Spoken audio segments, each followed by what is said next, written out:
Hey guys, it's Eric. Check this thing out.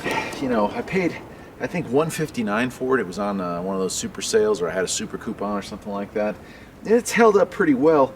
Paint is still on there. I keep this thing indoors though, so no rust really. I would say I've dug probably 40 holes with this thing, and I'm gonna dig another 3 or 4 today. It's not a tool that gets used daily here. In fact, it's a tool that gets used maybe once every 6 months. Now, once every 3 months, let's say. So it sits for a long period of time, and I don't know if you're aware of this, but a lot of times if an engine sits for a long period of time, the carburetor's gummed up, things start to get brittle, they just go bad.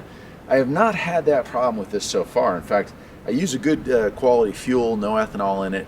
I do put fuel stabilizer in it, and of course I do the premix, which is like a really, what is it, like 1:16? It's like a really thick oil to gas mix. This thing does smoke a lot.